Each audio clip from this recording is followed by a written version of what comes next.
Le mouvement Moi aussi a bouleversé le monde culturel et a créé une onde de choc dans la société. Confrontés à des accusations d'agression sexuelle, certaines icônes sont tombées de leur piédestal. Woody Allen est l'une d'entre elles, et Nathalie Petrovski de La Presse a tenté d'expliquer sa propre détresse en tant qu'admiratrice inconditionnelle de son travail. Doit-elle complètement abandonner le cinéaste, dissocier l'homme de son œuvre, rester loyale malgré les accusations non prouvées? Nathalie Petrovski a également écrit à propos de commentaires incendiaires sur la parité homme-femme dans le monde de la musique, ainsi que sur le décès d'une actrice qui l'a affectée personnellement. Les juges ont dit que les chroniques de Nathalie Petrovski provoquaient de profondes réflexions. The Winnipeg Free Press's city columnist is Nagan Sinclair, a First Nations writer. Using wit and wisdom, Sinclair teaches without preaching, engages without enraging. One submitted column drew on the lessons of Hollywood in the acquittal of the man who took Colton Bushy's life. Another captured the anguish of an Indigenous father awaiting the verdict in the slaying of a girl just slightly older than his own daughter. A third offered a deeply personal take on his soldier grandfather for Remembrance Day. Judges said Sinclair's simple and direct writing is a devastating tool to articulate profound truths. One judge said it is rare for a columnist to open our eyes and let us experience new perspectives with such honesty and courage. Whether he's discussing post-traumatic stress disorder or an impending truckers' brawl, Russell Wangersky of the St. John's Telegram finds poetry and meaning in his observations of life.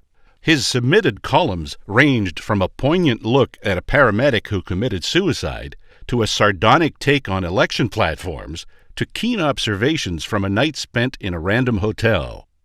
Judges said Wangersky conveys a sense of place while having universal impact and gives readers a laugh along with powerful insights.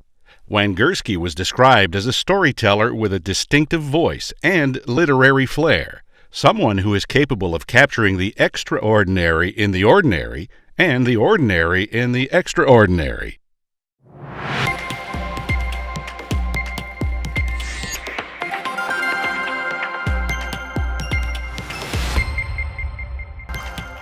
And the award for column goes to Nagan Sinclair.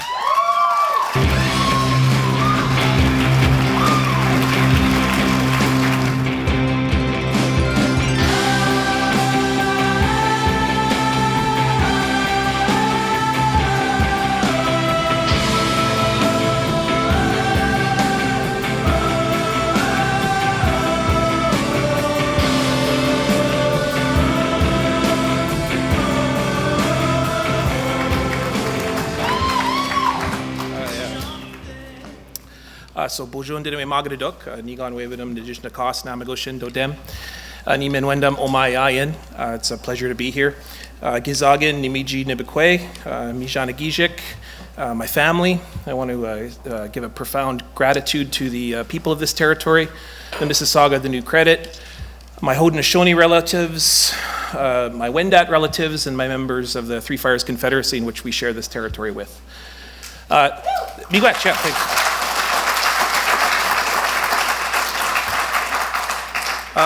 About a year ago, Paul Simin, the editor of the Winnipeg Free Press, took this incredible risk. And part of that was inviting me, who I am not a columnist, I am not trained to be a journalist, but I am a person who is interested in the community and does a lot of community work, and part of that was writing small pieces. And I always dreamed about writing for the Winnipeg Free Press because as a young boy, growing up on my former site of my reserve, I grew up reading the Free Press every morning on my table in my dad's office, and I dreamed about it for a long time.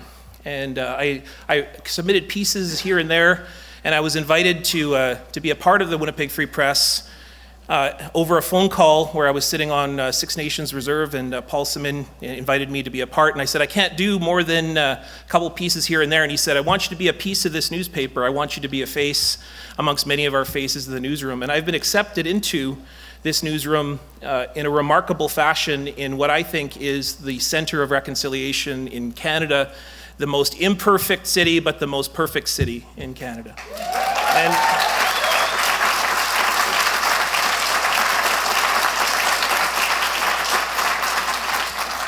And that risk that Paul Simin took, I'm trying not to choke up, has become something that I've modeled to my own life, someone that I deeply admire and respect, and someone who stands up for me.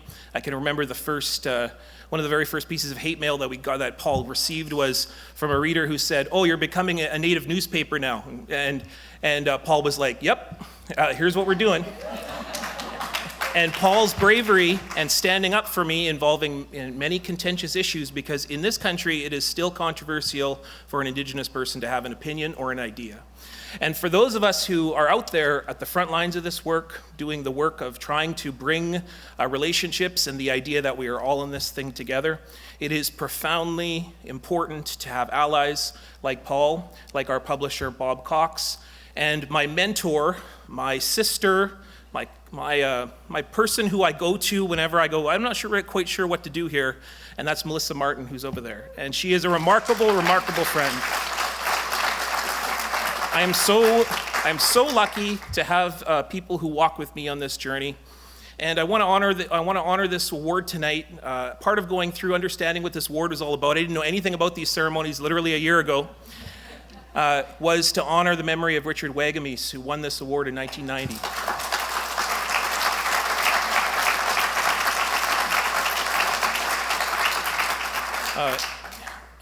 One of the things as an Indigenous writer, you grow up, you never think you can be published, especially in the 1980s, where you never saw an Indigenous voice in print.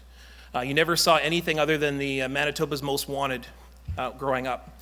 And so for me, Richard Wagamis was that voice, that light in the pages that brought me a vision of myself, that not only made me see myself as a possibility to do this work, but also, upon getting to know him later, he was a mentor, a friend. He was also at one point asking to be my agent.